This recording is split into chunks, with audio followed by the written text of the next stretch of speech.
how do we get past the tragic backstory that so many queer characters have or have been given in the past? That is the ultimate question when it comes to writing queer backstories. Because so many queer characters are given like homophobic parents and trauma that has to do with their sexuality. And yet we also want to be hopeful for the future and like bring new messages into the media. So how do we actually do that? That's the question we're going to be talking about today. In case you're new here, hello, my name is Bridget. I am a queer writer and filmmaker from Canada, and here we talk about queer writing and all the stuff that goes along with that. Today, we are continuing with our allegory of a coming-of-age movie, and in this, we are looking at the post-breakup plot, and more specifically, hearing out the other character and hearing the reasoning or excuses that they give and looking at their backstory. So let's get into it. We are going to have 3 different parts, and I'm pretty sure I have questions at the end of each part, but we shall see. I think I do. So let's get started. And we're going to dive into part 1. If you've been here for any amount of time, well, you will be familiar that we're going to dive into history. So part 1 is the history of it all. Through like all of queer media, we've had tragic backstories because this has been the history of society and the queer community for as long as we've really existed, as long as humanity has existed. So having queer backstories has been around, having tragic queer backstories has been around for a long time. So let's look at an example of 2 different sides of queer backstories. We're going to look at Love Simon and Love Victor. 2 stories that have similar vibes. One of them is a spin-off of the other, so it's pretty easy to talk about them comparatively. But each of the lead characters have very different backstories. And this is made evident just from like the first trailer of Love Victor and kind of, I think, the trailer for Love Simon as well. In Love Simon, we have the backstory of our main character who narrates like the first 5 to 10 minutes. And he is shown to us as a person that has a very loving family, and he's not really worried about how they would react to him coming out. And this is one kind of backstory and social setting that makes things more hopeful and speaks to a very specific part of the queer community. It is comforting and brings in optimism. Whereas on the other side, we have a more, how do you put it, but we get introduced to Victor, our main character in Love Victor, as he is writing an email to Simon, I believe, and he describes his situation, which is much more the stereotypical apprehensive coming out. And he describes his family situation and his upbringing as, I believe, Mexican. I'm scared that I got that wrong. But it's very different. And the story that both of them go through is kind of similar, but their actions are quite different. One deals with like just hiding their sexuality and not really wanting to talk about, like, there is a certain amount of internalized homophobia for both of them, but they both go about it in different ways. His storyline deals with more compulsive heterosexuality as he starts dating his first girlfriend and tries to really force himself not to be gay. And this is a sad reality that people go through. Whereas for Simon, he is much more openly talking about these things. It doesn't take him ages to come out to different people. It is more so a slow progression. And when he is blackmailed by Martin, it is simply that he is forced out of his comfort zone, not that he is pushing himself backwards, which I'm not saying that either one is like bad. Like, it's both are really a symptom of a societal issue. So there's not really good or bad. It's just an unfortunate reality that we have to deal with.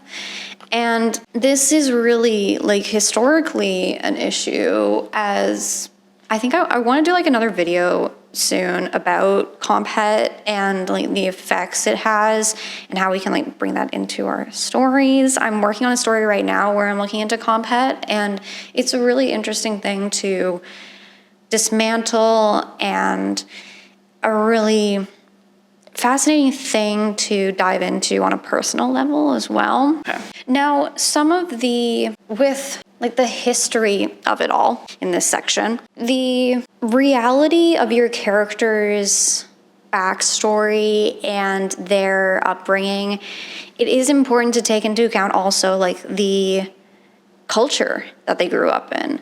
Simon and Victor grew up in very different cultures, and there's different values and different rhetoric that are said around people in different cultures. It is vital to take that into account and really look at who would be saying these things and how much is it ingrained in your character. How much are they acting out of these fears and insecurities that are plaguing them from the society that they are a part of. I actually don't have questions at the end of this one. Stew on that, I guess. And we're gonna move on to part 2, which I'm calling Hearing Them Out. Okay. Queer backstory is all about how your characters see themselves. It's about how they were taught to see themselves, what kind of rhetoric, again, was said around them, and like the beliefs that are ingrained in this person's mind, what has been drilled into their brain from an early age. For this section, I was crossing my legs while I talked. For this section, I want to look at a recent update from the Heartstopper webcomic. If you are not reading it, I'll leave a link down in the description. And if you don't want spoilers, it's not like a huge spoiler. I think we got like hints of it through the seasons of the show. But through a recent update, we got more insight into Nick's past and his relationship with his dad specifically. And I think it is a really interesting way to bring in his storyline and develop his character more. I think that it brings up the mask that Nick has been putting on for years and the trauma that his dad put him through before his mom and dad got divorced, and the kind of like toxic masculinity that was ingrained in him. And even though Nick is not like a toxic masculine guy, there is like this insecurity about being emotionally vulnerable and being like having his dad's voice in his head whenever he's like really like crying or vulnerable with people.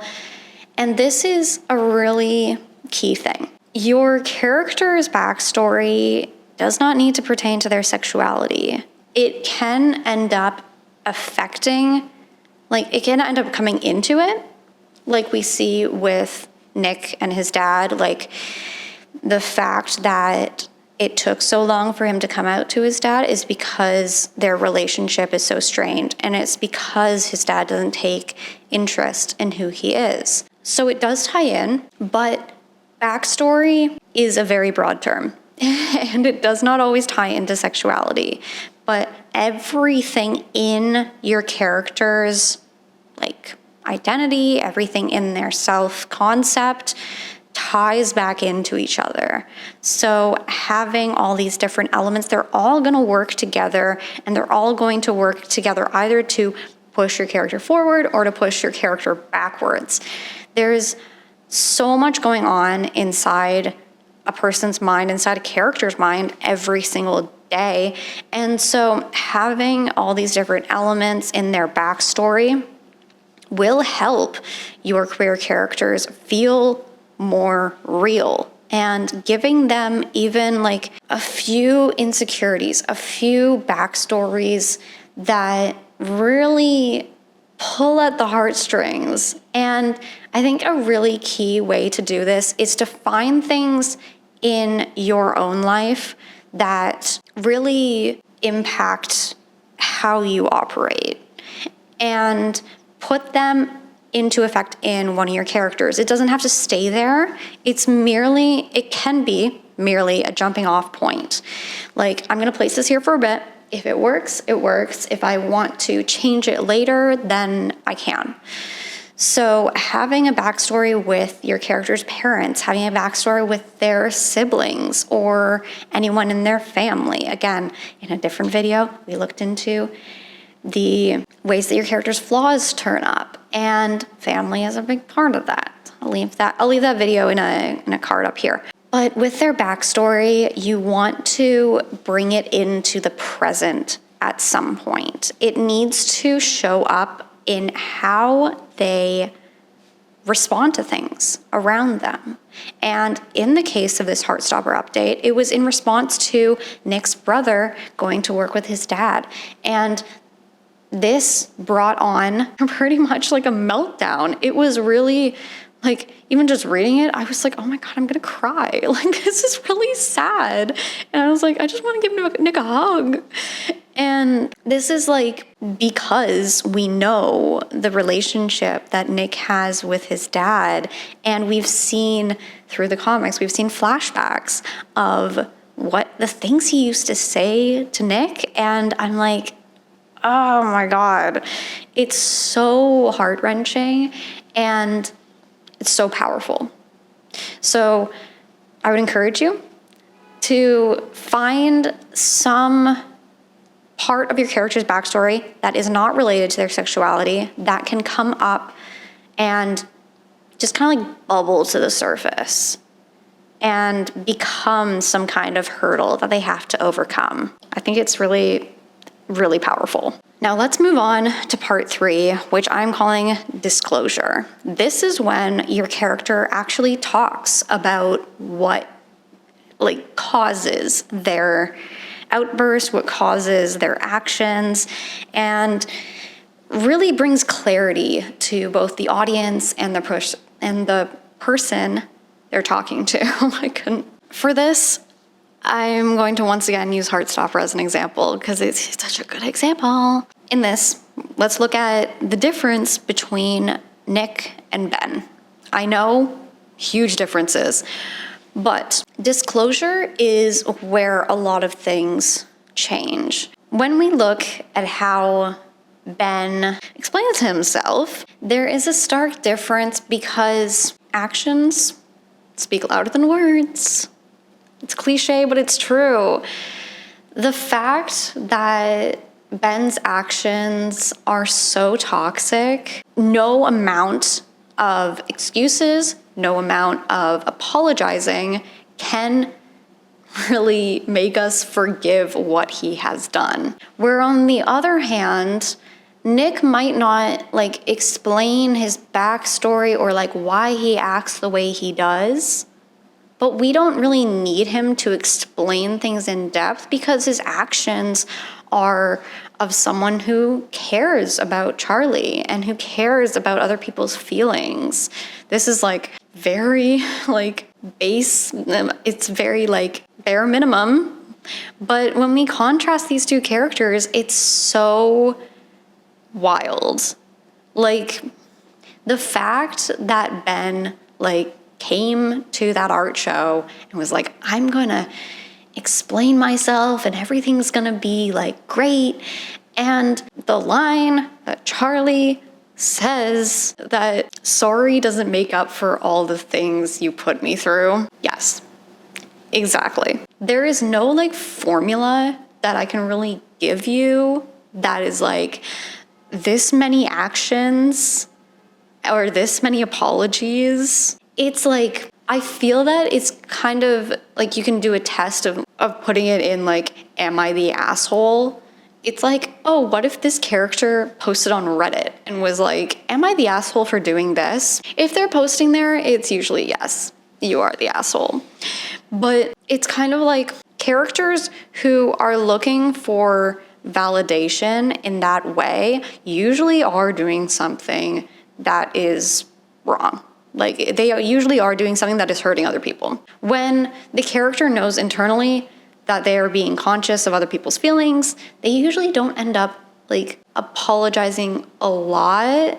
In the case of Nick, he does apologize when he has the like mistake of the date with Imogen, but that is like done so quickly and he's already like decided that he's not going. He acknowledges that there was miscommunication and it's much more proactively done.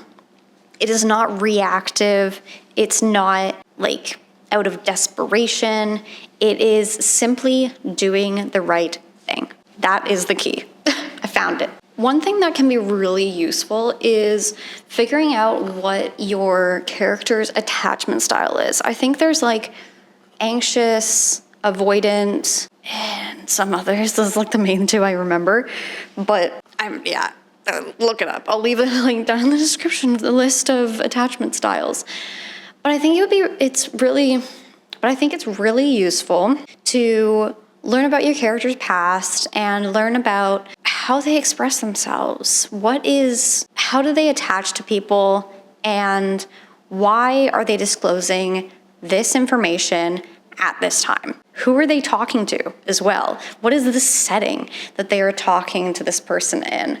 I think that there's such a difference between like talking to someone in a crowd or like at a party or somewhere public versus when you're alone and there's already like a foundation in your relationship that you trust each other.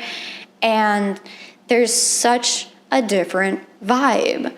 If your characters are in like a really loud restaurant or something, there's so much pressure to be like socially acceptable. People are not gonna like blow up. It feels more manipulative if you're like around people.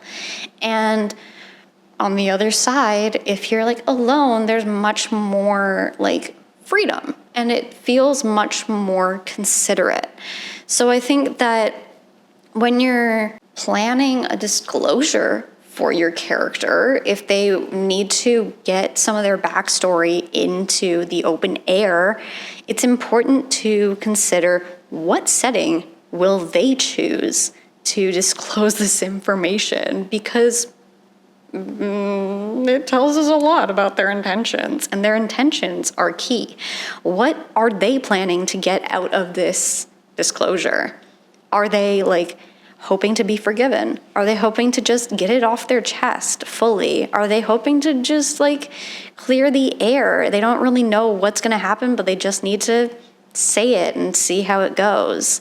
Intentions are very vital for how your character comes across to the other characters and to the audience, really. Okay, I think that's everything I have for this video. I'm honestly like, I've filmed like 3 videos in like an hour and a half and I'm really tired. So I hope you enjoyed this video. I enjoyed writing it. I'm just exhausted right now. It's been a long weekend. I hope you enjoyed this video. I hope you enjoyed this series. I'm going to be coming back with some more like casual content. I think I'm gonna be doing like vlogs and stuff. But I am also relaunching my Patreon in case you're unaware, in case this is your first video. And for the first 10 people who sign up for any paid tier, you will get free feedback on your writing from me.